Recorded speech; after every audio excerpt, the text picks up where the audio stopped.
This is WOR New York.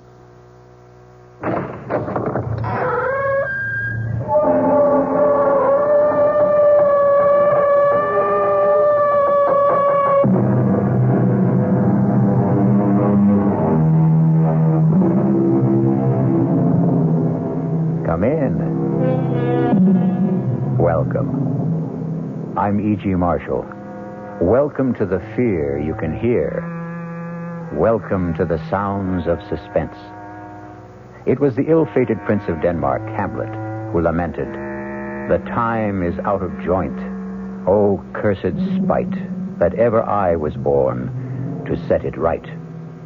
Many people before and since have echoed the same cry of despair, but none with more compelling justice and reason than Ethan Vigil, clockmaker and destroyer. Ethan Vigil, for whom a special clock struck a magic and an evil hour. You got your box in. Your move, Jake. No, don't rush me. I'm thinking.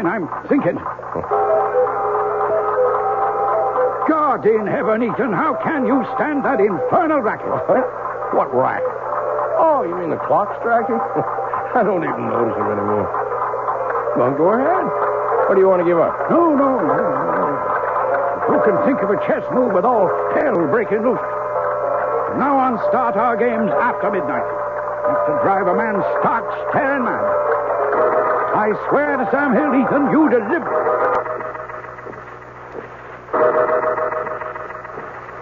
The only two living things left in the room at that terrifying moment, as time stood still, were myself and that damnable machine.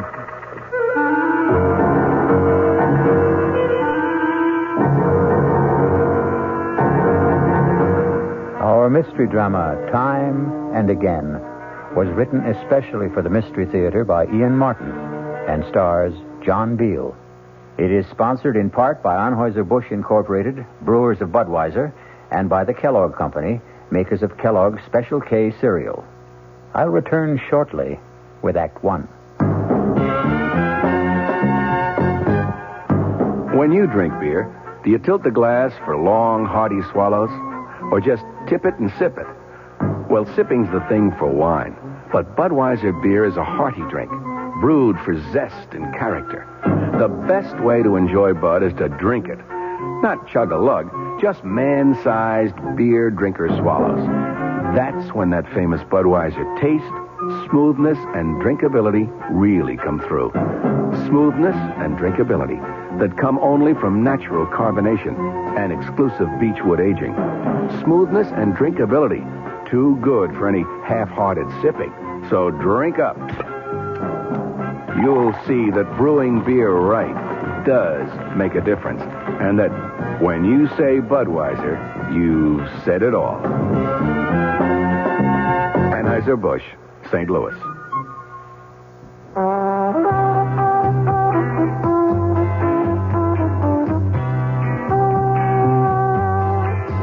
No matter what you're saving for, that's what Suburban Savings for Suburban.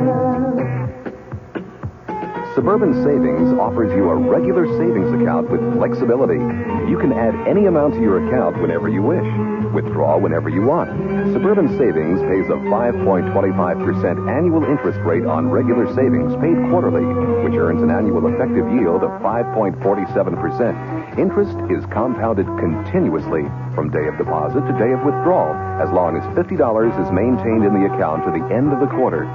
Come into Suburban Savings and open an account with flexibility. Our regular savings account in New Jersey at Bayonne, Edgewater, Elmwood Park, Emerson, Hackettstown, Morris Plains, Nutley, Paramus, and Sparta.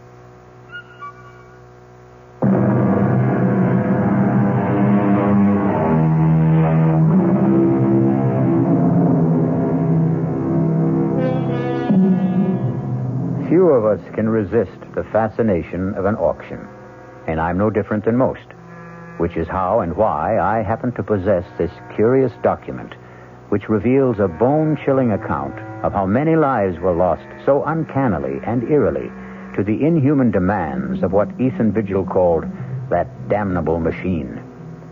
The tale I'm about to tell... No, wait. If you can manage to decipher his cramped longhand, let Ethan Vigil confess for himself. I, Ethan Vigil, clockmaker by trade, am writing this in case, when the moment comes, I fail to destroy the hourglass clock. For if I fail, someone must destroy it. Kill it. End its ghastly existence before God knows how many innocent people will die to satisfy its insatiable thirst. The clock itself came into my possession more or less by accident. I was working late at my shop one night about a year ago, and I heard it tapping on the closed glass door. Nation, some people can't read signs. Darn fools like to break that glass. Stop that. Can't you see I'm closed? And Governor, please, let me in. Oh, get on with you. You won't be sorry. Give me a chance. I'll give you the chance of a lifetime. Look. It was raining heavily, the water streaming down the glass, but the object he had drawn from the cover of his pea jacket drew my eyes like a magnet. It was a clock, the like of which I'd never seen. It was shaped like an hourglass, with a strange appearing pendulum hanging in the lower half and the face in the upper half. And in the place of the figure 12, at the top of the face, was the numeral 13. I had to see that clock more closely. Oh, bless you, Governor. You're a lifesaver, you are. What do you want? Oh, I want you to have a look at this here clock. The clock is the only reason I let you in. I'd like to have a look at it myself. Let's take it over to the bench. You want this clock repaired? I want to sell it to you, is what I want. I hope I don't regret this, but come on to my place in the back. Huh? There's a fire in there to dry you up a bit. You better back up to that fire. Where'd you get this clock? Why, it came into my possession when its owner died. Does it run? Well, now, that there clock, it doesn't run. I'd be the first to admit it. I'll give you $20. Oh, now, look here. $20. Take it or leave it. Well, I may be down and out, but I know a good thing when I see it, and I don't intend to be taken advantage of by somebody else. Doesn't seem to be any question of who's being taken advantage of. Harriet. Ethan, who is this person? He's a customer, more or less. This is my sister-in-law. It's near on to midnight, and my poor sick sister is pining upstairs for her husband to bring her a little faith and consolation. Oh, now, Mom, I certainly am sorry to intrude on family problems. Then don't. Ethan, get rid of this man. You better go. Yeah, but what about our business and the clock? Well, $20 is all I have to my name. I'll take it.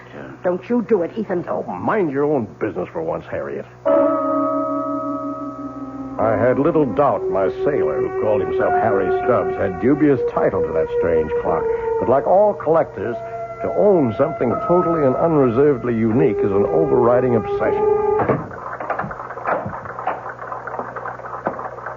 Is he gone? Yes. Oh, just look at this place after you had that derelict in here. Lights on all over the place, eating up money.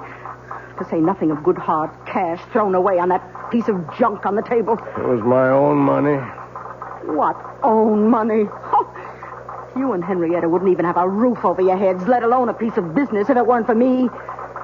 Oh, no, it's my money that keeps you going, and don't you forget it. Now, you lock the door to the shop. I still have some repairs left to do. You'll have to get up early tomorrow and do them. I just wanted to have another look at this clock. You'll waste no more time or light or fuel down here tonight. If it wasn't for good money paid out, I'd take that piece of junk on the table and dump it in the rubbish. How I wish she'd done just that. Let the city collect it with the morning trash and bury it forever. But fate hadn't planned it that way. So I went upstairs from Harriet to face another problem I didn't know how to solve. My ailing wife, Henrietta. Ethan, is that you? Yes, Henrietta. Where Where have you been? Working, dear. Are you hurting? Oh, when don't I hurt? I know. How's your back? It isn't my back. It's my stomach, Ethan. I'm scared. I've been afraid to think of it, but I know Harriet's sure I've got... Hush, none of that. You just get off to sleep. That's what you need. You just don't know how it is to be suffering every blessed minute of every day. As I slipped under the covers and lay wide awake beside Henrietta, snoring away, my mind went back to the strange clock on the table downstairs. The intriguing mystery of a mechanism I had never even imagined in 40 years of clockmaking. And the enigma of why 13 replaced the numeral 12 on the face.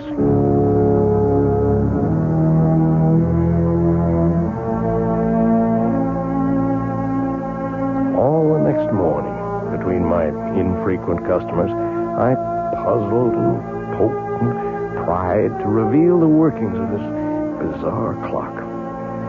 But by 1 o'clock in the afternoon, when I was completely stymied, my wife surprised me by coming out to the bench in her bathrobe. Henrietta, what's wrong? I've been calling for someone. Where's Harriet? Well, she went to market. I'm sorry, I didn't hear you. Oh, I've got those blinding headaches again. Could we send for Dr. Royce? Is that the old clock that Harriet told me you threw away hard-earned money on? It's a very valuable antique, an original, and it was my money. Does it run? No. And what good is it? It's worth $20 as it is, at least. In working condition, it could be priceless. Can you fix it? Oh, I don't know. Why not? Well, look at it, Henrietta. Have you ever seen anything like it? First of all, the hourglass shape of the case. What's inside? Well, that's the problem. Except for the 2 round glass windows. And they're not even glass. I don't know what they are. What window? Well, the one for the clock face in the upper cup, if you want to call it that, and the one in the lower inverted cup, where you can see what looks like a pendulum. Oh, can't you shake it and get that to swing? That doesn't seem to be the way it's activated. It's quite stationary. Funny lopsided shape. Maybe it melted or something. Can't you get into the works? Well, only through this lid on the top. Now, look. There's all you can see of the works. Very old. Wooden gears, wooden pinions, wooden axles. No way to lift it out. I can't even get my hand in there to try. Well, let me. It's so silly. There must be some way to... Ow! What is it? Look what your silly old clock has done. What's the matter? My finger is bleeding. It felt like something bit me. Oh, come on, let me see. Why, it's just a scratch. Scarcely drew blood. Just the same, I'm not taking any chances with that dirty old clock. I could end up with blood poisoning. I'm going to run this underwater. Now, you get me a bandage and some disinfectant. Right with you. I was suddenly aware that the clock was running.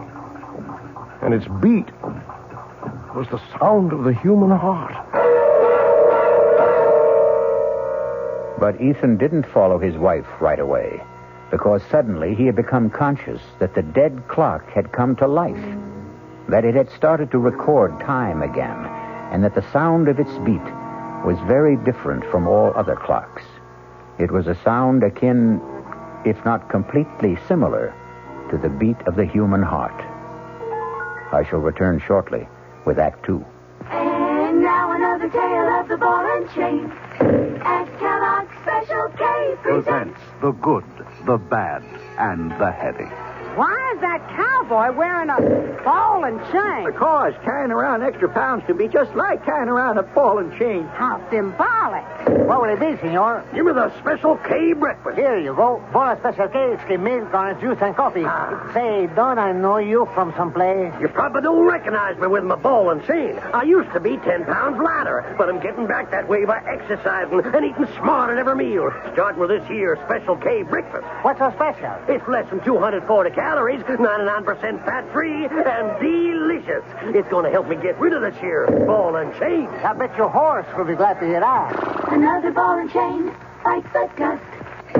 Your happy ending could begin with the Kellogg's Special K breakfast. That's Kellogg's Special K. That's right. Good night.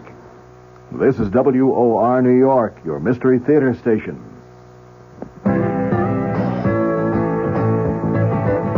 Hey, Ma, what's for dinner? Hey, Ma, what you got? Hey, Ma, will it be much longer? My hunger getting stronger and I can't wait. She loves her family. She wants the best. She does all that she can do. She lets ShopRite do the rest. Hey, Ma, What's for dinner? How about Armour canned ham, 3-pound size, $3.99. ShopRite grade A frozen green beans, 9-ounce packages, 6 for $1. ShopRite Dairy Case Homestyle biscuits, 8-ounce packages, 5 for 49 cents.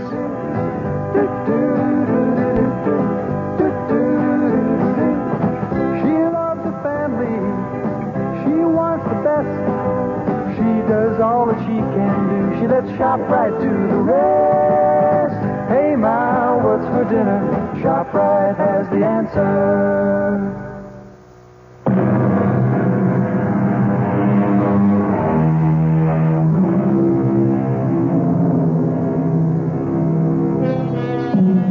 Whatever his wife had accidentally touched, the clock had begun to run and remained running steadily, without any sign of stopping.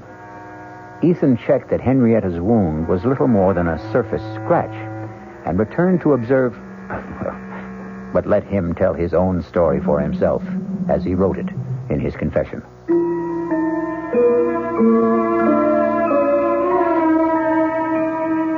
My examination of the clock as it ran made it even more of an enigma. Behind the face, beneath the lid, the gears I saw engage, second by second, operated the hands that told the time. What motivated them was obvious, the strange mass that I had supposed a pendulum weight, but which now, quite clearly, was a diaphragm or pump, opening and closing to create energy, in a motion like a human fist, or... Yes, suddenly I knew why the irregular shape was familiar, like the human heart. But what in turn motivated that, or fueled it, was the ultimate mystery. Everything about this clock was different, exotic, strange. Even its chime for the hours, plangent, plaintive, almost the sound of a human voice. I watched it irresistibly all day, all during the night, while I waited for Dr. Jacob Royce to come and examine my wife. Even while I waited for the result of that examination. What the devil are you doing out here, Ethan? Oh, I'm sorry, Jake. Just observing this clock. It's got me mesmerized. How's Henrietta? Oh, what am I going to tell you, Ethan? Same thing as usual. Yep. Not a trace of any physiological problem. Never is. Oh, there's a name for it if it's of any help. Chronic inadequate. Someone who just can't handle the simple process of life and has to make excuses for it. I'd better go up to her. Oh, there's no need. I gave her a sedative. Won't hurt her, but it might do you some good. Come on now. Let's play chess. If I set us up out here, all right? With all those clocks rattling away. I want to keep my eye on this baby here.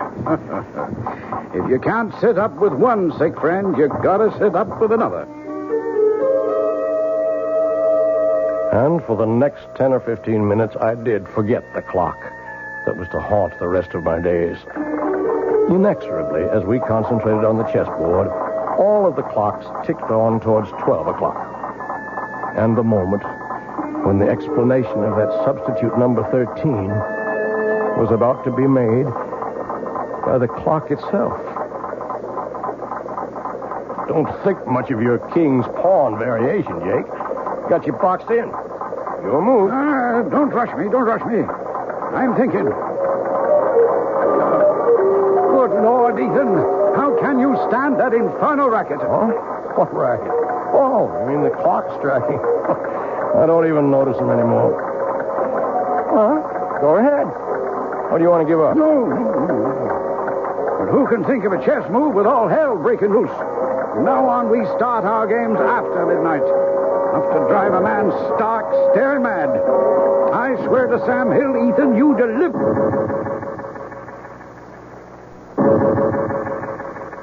After the 12th stroke of the hourglass clock's chime, there was no sound but the beat of the clock and my own heart. Everything else had stopped dead. My friend's mouth was frozen in the act of speaking. His hand poised over a chessman as though cast in bronze. Outside, like the old child's game, people had turned to statues. A car backing into a parking space was stopped in its tracks. The very raindrops hung motionless in the air like a spangled curtain. For everyone else in the world, save only me and that damnable clock, time was standing still.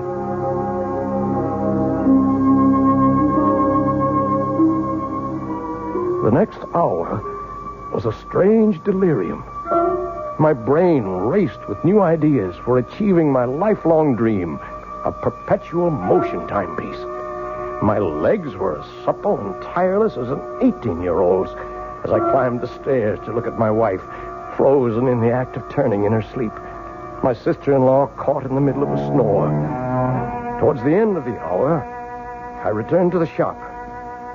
A quick stab of terror prodding at me. Was this to be forever? Poor Jake still sat in the middle of the move he had started almost an hour ago.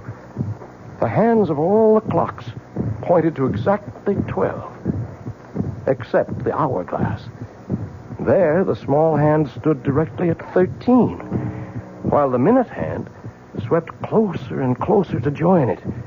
With a sense of mounting excitement, I waited for their junction. Like the other clocks, my strange new one had only struck 12 before. Now I felt I knew the reason for 13. The extra magic hour of precious time that twice a day it offered to its owner.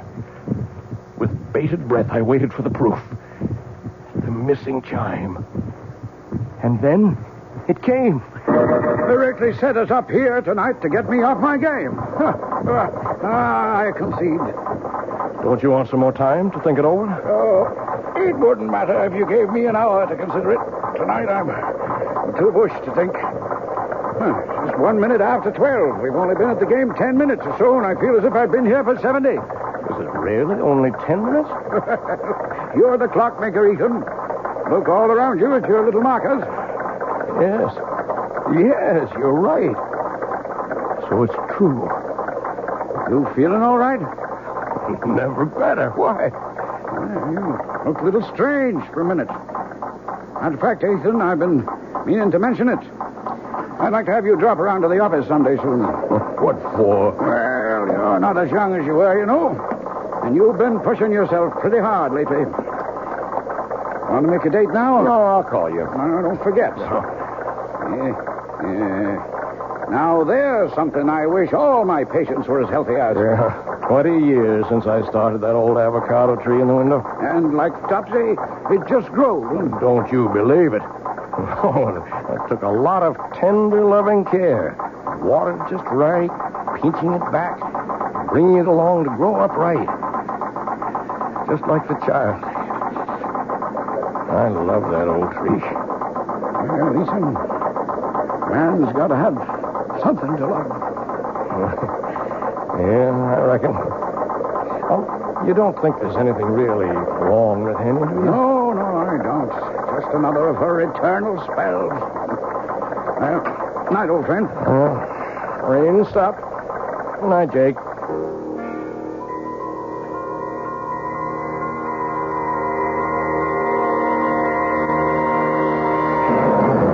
For a long time after my old friend drove away, I stood by the door, gazing into the cool, crisp night.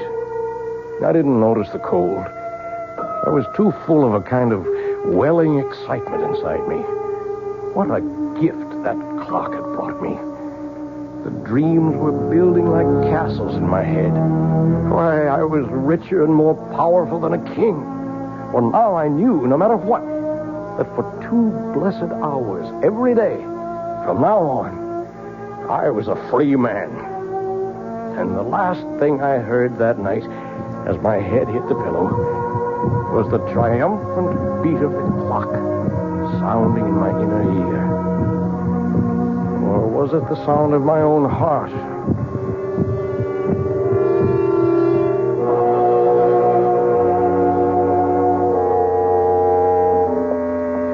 How is she, Doctor? I don't know, Harriet. Now, I don't mean to alarm you, but I think we'll put your sister Henrietta in the hospital for a few days for observation. Well, what's the matter with her? Well, that's what I wanted to put her in the hospital for.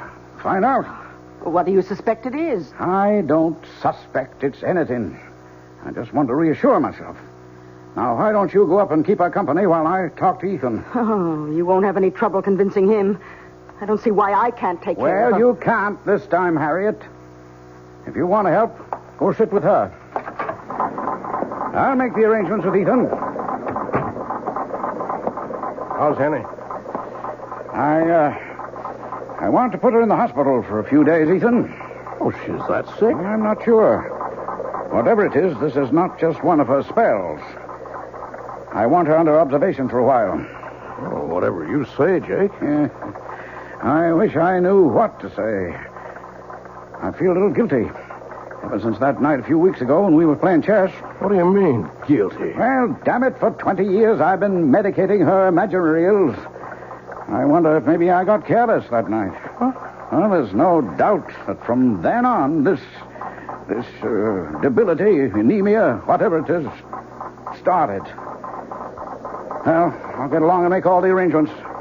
I'll phone you when to expect the ambulance.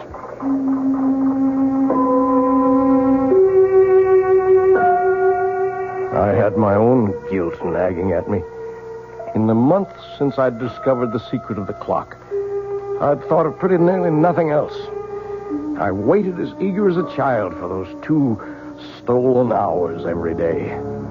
Not only for the relief from Harriet's nagging and poor Henrietta's everlasting complaints, but for the lift, the joy, the youth and vigor that they brought me. For I'd gone one better than Ponce de Leon. For part of a day, anyway. I had found the fountain of youth. But a wave of shocks was about to jolt me back to reality. The first was Henny's being taken to the hospital. The second was the morning the clock stopped.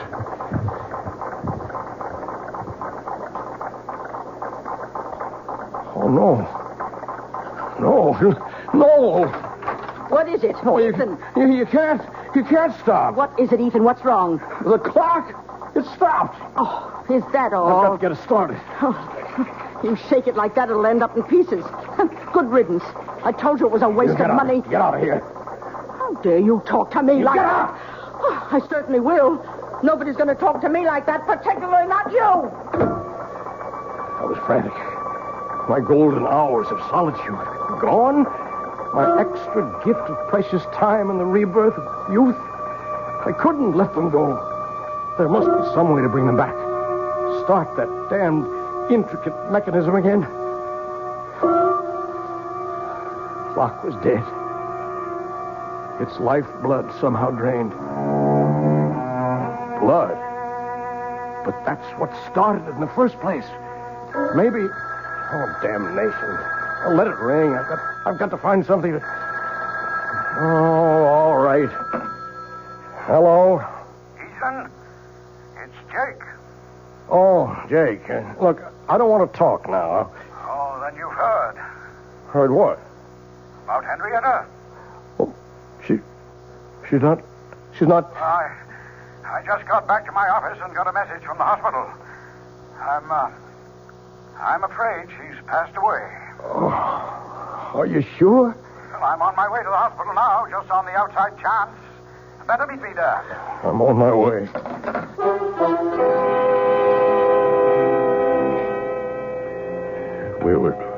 We were too late. Henny was gone. With no goodbyes. I sat by a nurse's desk, waiting for Jake to complete arrangements and drive me home.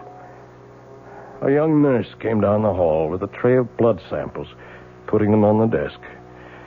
She came towards me. Mr. Vigil? Yes, nurse? Dr. Royce asked me to tell you he'll only be a minute or two. Oh, thank you, nurse. As she walked away, my eyes following her blindly, then I was looking at that tray of blood samples. Blood. It was Henny's cutting her finger that started the clock. Would that be the answer? I acted without thinking. In a moment, I had slipped one of the tubes into my pocket. And I was back in my seat before Jake came striding down the hall.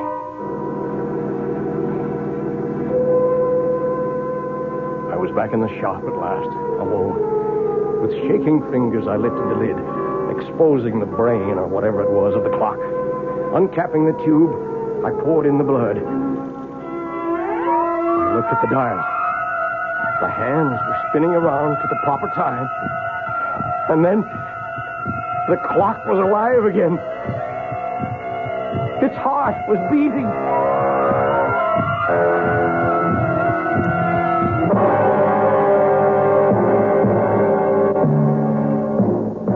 It would have been better, far better, had Ethan left it for dead, as we shall see when we return shortly with Act 3. We knew we had a good thing going, but we're absolutely delighted that you know it, too. I'm Hy Brown, producer of Radio Mystery Theater, saying thank you. Thank you for those thousands of letters. Our prize drawing is over now, and I wish I could thank each of you personally. But here's the rub. So many of you ask questions about all sorts of things having to do with radio that sifting through the letters will take weeks. So here's a suggestion. If you need a quick reply, do write again, just the question this time, and we'll try to answer right away. Send it to Mystery Theater, Box 5152, Radio City Station, New York 10019. That's Mystery Theater, Box 5152, Radio City Station, New York 10019. And again, thanks so very much for your fabulous encouragement. This is WOR New York, your station for the Mystery Theater. Hello, this is Joe Franklin. Ladies and gentlemen and boys and girls, for the very latest in nostalgia, for the ultimate in remembering, please join with me on Saturday nights from 9:05 to 11 o'clock, where memories are truly happening right here over WOR Radio.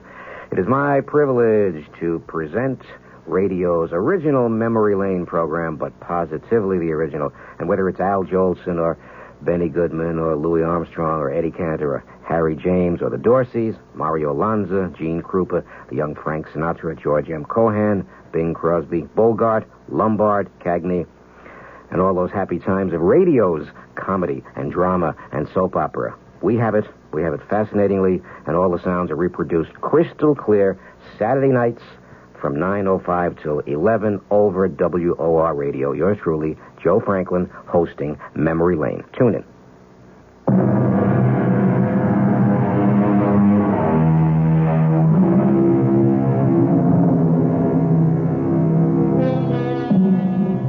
Which of us could resist the temptation of perpetual youth? Or short of that, any extension of life?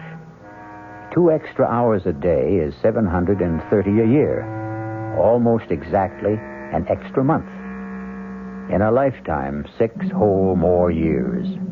But what Ethan Vigil forgot is that for every action, there is a reaction. For every gift, a recompense.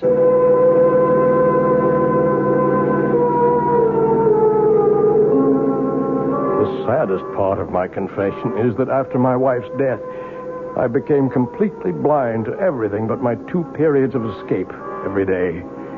More and more, my sister-in-law, Harriet, took over the ordinary part of life, transforming my beloved clock shop into a nightmare against which I preferred to close my eyes. Ethan? Ethan? What, Harriet? Would you mind helping me dress this window, please? Oh, what's the matter with it as it is? If you just get away from that bench of yours for a moment and come here, perhaps I can show you. All right, Harriet.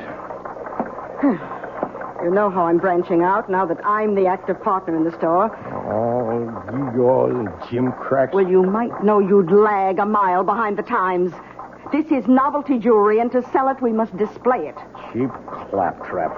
Now, first off, I want you to get this cheap, silly rubber plant out of the window. Rubber plant? That's my avocado tree that I grew with my own hands. Well, whatever it is, it takes up the whole window. I want it out of here. No, sir, not my tree. It needs the sunshine it gets. But what use is it? Starvation. Does everything have to have a function? It's beautiful. It's balm to my soul. That's enough reason for its existence.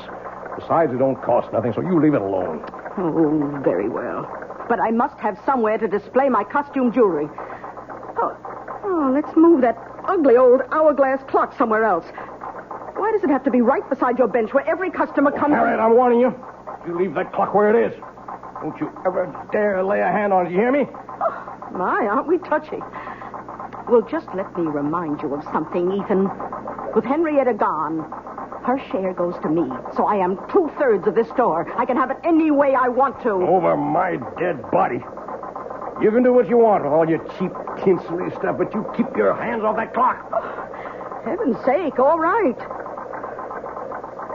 Don't you have an appointment with Dr. Royce? Oh, no, I forgot. I'll get right over to his office.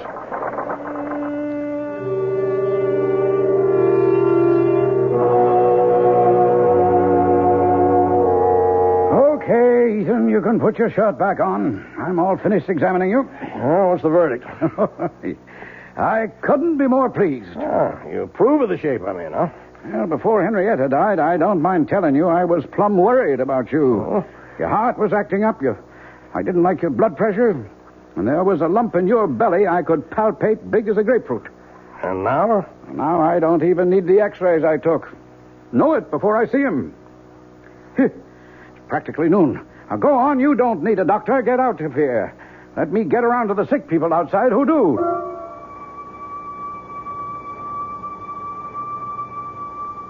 As I went into the outer office, I glanced at the electric clock on the wall.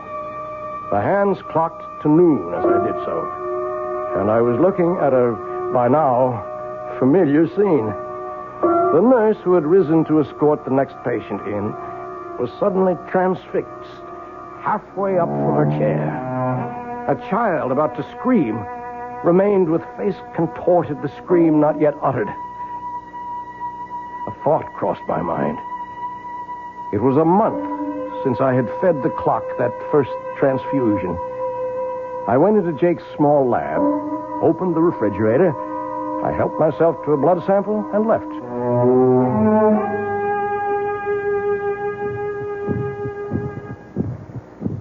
Back at the store, the only sound was the beat of my clock. It seemed a little labored to me, but for the moment I was too furious to see what Harriet had been at since I left. Draped all over my avocado tree were festoons of cheap tin and glass jewelry, and Harriet, a superior smirk on her face, was caught immobile in the act of adding more.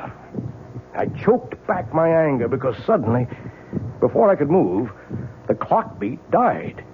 Why, Ethan, how'd you get back so soon? What are you doing to the avocado? Well, since I can't take it out of the window, I thought I'd just use it as a display tree. You leave that alone. As long as it's there, no one moves that or touches it, except me. You understand that? Well, you certainly don't have to be so abusive Get about away. Get out of here. Leave me alone. Oh, when you're in a mood like this, I'm glad to. I'm sorry to tell you that your precious clock seems to be out of order again. I hope this time it's broken for good. Good riddance. Poor old tree. But first, some special oil for the magic lamp. Please, God, you'll still run again.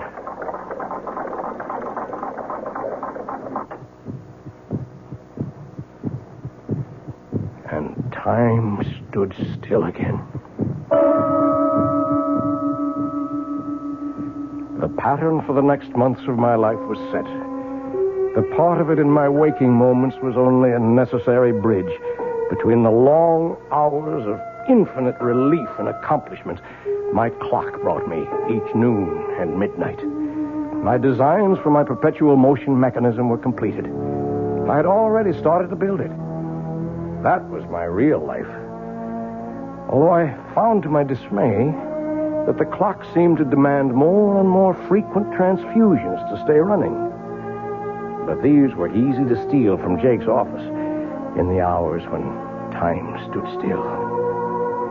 Then once again, events caught up with me. Oh, Jake, just a moment. What are you doing here this time of night? Well, the evening's young. I thought a chess game might get some things off my mind.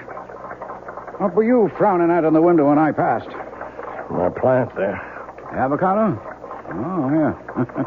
Looks a mite peaked. I can't understand it.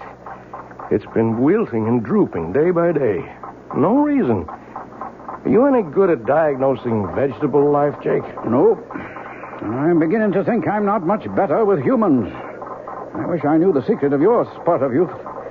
Think I'm getting old. You're not yourself, Jake. What's wrong? I don't know. In a way, it goes back to Henrietta's death, or seems to. What does?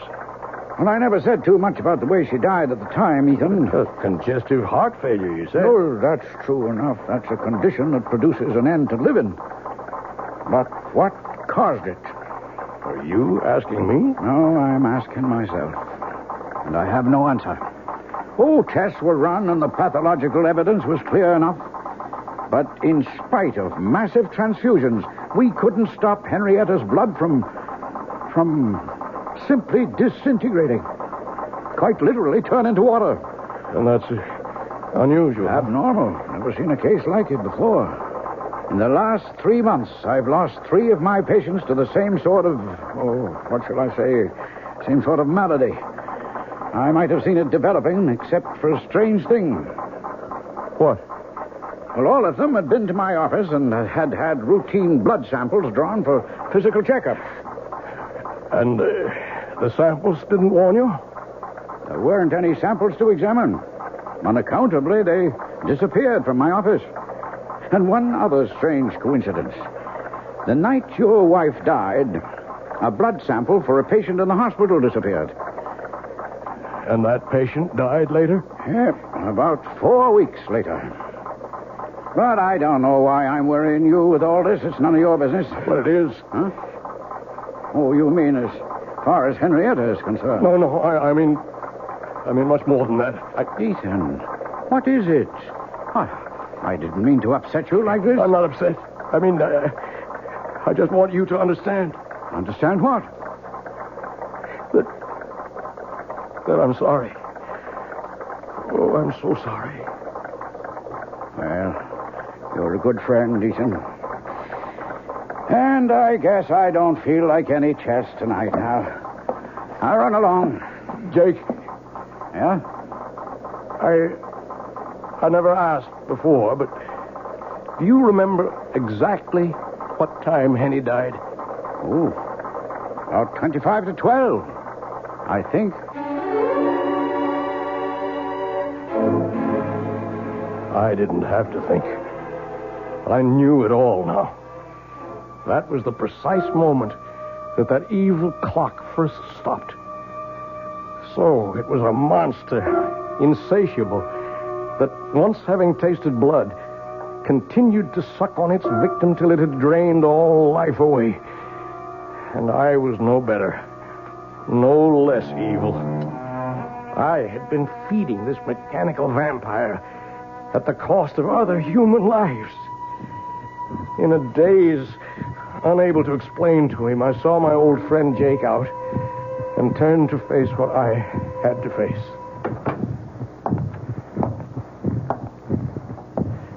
The shop was dark as I walked to the clock. My ears were so attuned to it by now that I'd been aware that it had started to labor and needed a fresh transfusion.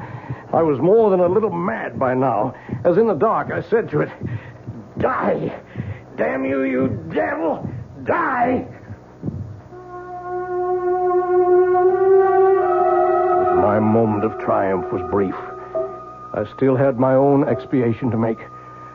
Not only for my wife, but for all those others.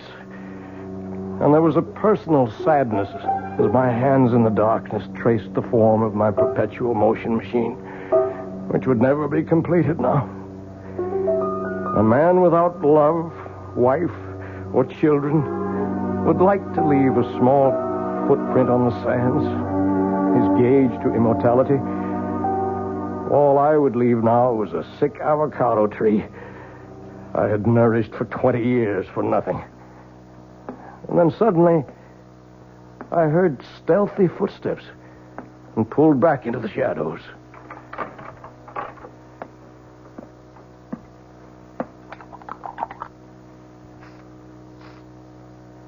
Harry. Oh, I thought you'd gone to bed. What are you doing to the plant? Oh, why, it's just some food to make Let me see. It's a weed killer. You've been poisoning my tree. Why, you... Don't you touch me. Get away from me. Get away. Look what you've done. I've cut my hand. It's your fault. But finally you've smashed up this ugly old clock for good. It's dead. Just as dead as your precious avocado tree is going to be. And don't think you can save it. I knew you'd never agree to take it out of the window, so I've been poisoning it for weeks. It's as good as dead right now. And so were you, Harriet.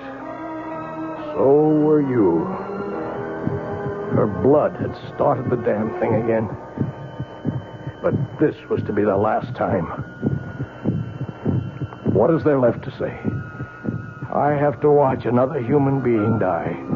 Slowly, inexorably, unable to arrest the inevitable. And even though it is someone I despise, my guilt is in no way lessened. The only pleasure I can take is that as Harriet sinks, so does that remorseless, evil, damnable machine. And once its heart is stilled, I shall destroy it forever. The one element I have not tried against it is the enemy of the devil. I shall take it, chained to my body, when we go to our grave in the river, to share it for eternity. As I finish this confession, to mail to my good friend, Dr. Jacob Royce, I can hear the evil thing labor, about to die. It's time for me to write the end.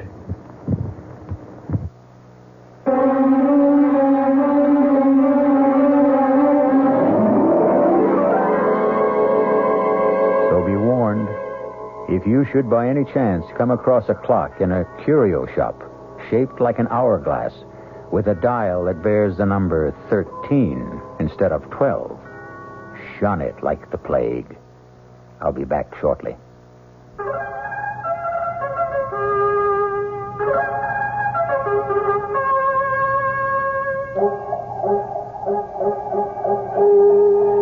Hello, mystery fans. This is the Creeping Claw. Yes, this is the Claw, and I'm coming your way. I'm coming your way, and I'm gonna get you.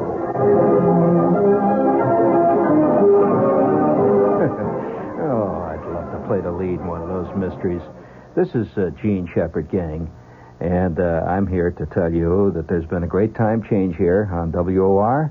And from here on in, I'm going to be heard every night. There's been all kinds of phone calls about it, so here's the answer. Every night at 9:15, Monday through Friday. Gene Shepherd, better known as the Creeping Claw. Good evening. I'm Patricia McCann. Dora McCann and I hope to have the pleasure of your company this week from 11:15 a.m. to 12, Monday through Friday. And let me tell you what we've got planned. Food prices have gone up again, so tomorrow we'll talk good, cheap food and how to make it taste. Then Tuesday, the day we've set aside for our ongoing nutrition series, our guest will be Diane Buckman, and she'll tell you how to use herbs to make everything from your own cosmetics and perfume to a natural tranquilizer. Then on Wednesday, we're going to get tough. Our guest will be Ralph Charles, a lawyer, a consumer, and a complainer, and he wants to tell us all how to get satisfaction from Ma Bell, Con Ed, and the local TV repairman. Thursday, Dora McCann interviews a lady who does a lot of ad-libbing in the kitchen, who doesn't think you should be uptight about a lot of the old rules and regulations. Her name is Glenn Andrews. She's author of Impromptu Cooking. And then last but not least, on Friday, you'll hear Muhammad Salam, who'll talk about his Middle Eastern restaurant, the Tripoli restaurant here in New York, one of the best. Have we got a date? Monday through Friday, the McCann program right here on WOR.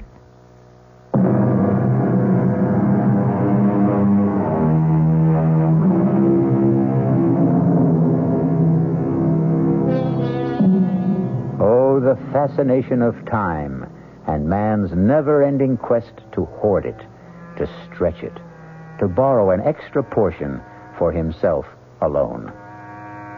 As I sit watching the clock ticking away, I, too, have that irrational impulse all of us have felt sometime to hold back the hands and bring time itself to stop. And then I remember Ethan Vigil, and I decide that once around is enough for all of us. Our cast included John Beal, Grace Matthews, Bryna Rayburn, and Ian Martin. The entire production was under the direction of Hyman Brown. And now, a preview of our next tale. Deeply, hopelessly, irrevocably in love. Now, my boy, I've been a publisher a long time. I've talked to dozens of authors. They all fall in love with characters they've created. It happens all the time. She didn't exist before you created her, did she? She exists now. Good heavens, man. She came out of your mind. She has no life except the one you gave her. Maybe she did come out of my mind, but now she's got a life of her own. Well, in a manner of speaking, of course she has. And I want to prolong that life, Stephen. I predict great success for Clarissa. And for you. You and Clarissa are one, you might say. No, we are not one. We must never be one. I want her dead. This is E.G. Marshall inviting you to return to our Mystery Theater for another adventure in the macabre. Until next time, pleasant dreams.